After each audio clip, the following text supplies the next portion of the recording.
ആശുപത്രി വ്യവസായത്തിന്റെ എന്താ പറയാ കൊടിയ മൂർധന്യാവസ്ഥയിലാണ്. ഒരു ദിവസം മരുന്നുകൾ നിരോധിച്ചുകൊണ്ടിരിക്കുന്നത്.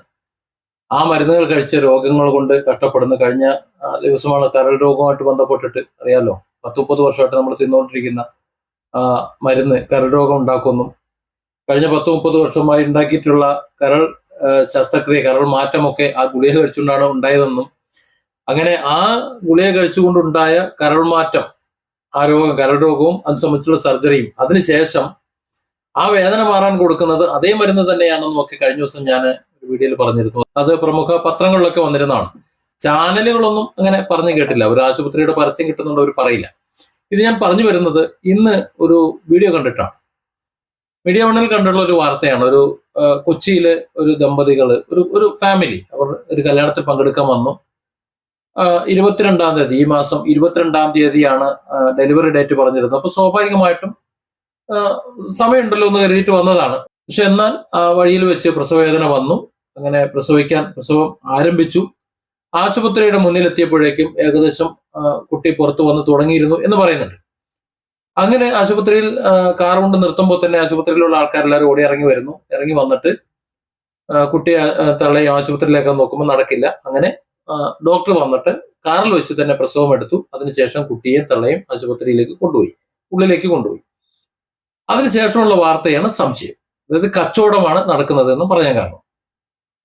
വാർത്തയിൽ തന്നെ പറയുന്നുണ്ട് കുട്ടിയും തള്ളയും സുഖമായിരിക്കുന്നുവെന്ന്. തള്ളയെ, അതായത് മാതാവിനെ പ്രസവ സംബന്ധിച്ചതിന് ശേഷമുള്ള പരിചരണത്തിലേക്ക് അങ്ങോട്ട് മാറ്റി, കുട്ടിയെ NICUയിലേക്ക് മാറ്റി. അതാണ് ഏറ്റവും വലിയൊരു കച്ചവടം, ഇപ്പോഴത്തെ ഡെലിവറി ബിസിനസ്. പ്രസവിച്ചു കഴിഞ്ഞാൽ കുട്ടിക്ക് മഞ്ഞ അല്ലെങ്കിൽ വേറെ എന്തെങ്കിലുമൊക്കെ പറഞ്ഞുകൊണ്ട് നേരെ ICUയിലേക്ക് കൊണ്ടുപോയി അവിടെ ഇടും. കൊണ്ടുപോയിട്ട് എന്താ ചെയ്യുന്നറിയോ, ഒരു ബൾബ് കത്തിച്ച് അവിടെ ഇടും. അതല്ലെങ്കിൽ അവിടെ കൊണ്ട് ഇങ്ങനെ കിടത്തും, വെള്ളം പോലും കൊടുക്കാതെ പൊടി കലക്കി കൊടുക്കും. മാതാവിൽ നിന്ന് പാല് കുടിക്കാനോ മറ്റു കാര്യങ്ങൾക്കോ ശ്രമിക്കാതെ, അല്ലെങ്കിൽ അതിനൊന്നും പ്രോത്സാഹിപ്പിക്കാതെ 2-3 ദിവസം ഇവർ അവിടെ ഈ ICUയിൽ കൊണ്ട് കിടത്തിയിട്ട് അതിന് കാശ് വാങ്ങും. കുറെ കാശ് വാങ്ങും, നല്ലോണം, ചിലപ്പോൾ ലക്ഷങ്ങൾ. വലിയ ആശുപത്രിക്കാണെങ്കിൽ ലക്ഷങ്ങൾ അതിന് വാങ്ങും. എന്തിനാണ് ICUയിൽ കിടത്തേക്കെന്ന് ചോദിക്കരുത്. കുട്ടിയും തള്ളയും സുഖമാണ്, യാതൊരു കുഴപ്പമില്ലെങ്കിലും ICUയിൽ നിരീക്ഷണത്തിലാണെന്നാണ് പറയുന്നത്. എന്തിനാ നിരീക്ഷിക്കാൻ? തള്ളേന്റെ കൂടെയാണ് കുട്ടി കിടക്കേണ്ടത്. തള്ളേന്റെ ചൂട് പറ്റിയാണ് കുട്ടി കിടക്കേണ്ടത്. തള്ളേന്റെ പാലാണ് കുട്ടി കുടിക്കേണ്ടത്. പക്ഷെ പ്രസവിച്ചു കഴിഞ്ഞാൽ ആദ്യം ആ തള്ളയുടെ ആ പാല്, മഞ്ഞപ്പാലുണ്ടല്ലോ, അതൊന്നും കുടിക്കാൻ സമ്മതിക്കില്ല.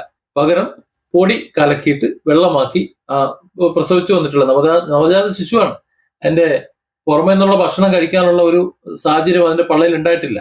മാതാവിന്റെ പാല് മാത്രം കഴിക്കാൻ മാത്രം പാകമായിട്ടുള്ള ആ വയറിന്റെ ഉള്ളിലേക്ക് ഈ പൊടി കലക്കിയത് ഇങ്ങനെ ഇറ്റിച്ചു കൊടുത്തോണ്ടിരിക്കും, കുടിക്കാൻ കൊടുത്തോണ്ടിരിക്കും 2-3 ദിവസം.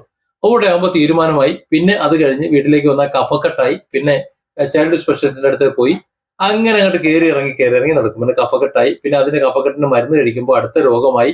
ചുരുക്കം പറഞ്ഞാൽ അവിടെ നിന്ന് ഒരു കച്ചവടം തുടങ്ങുകയാണ്. ഏത്?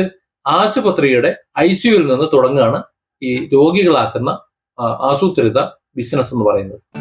Different angles. Don't forget to subscribe and support this channel.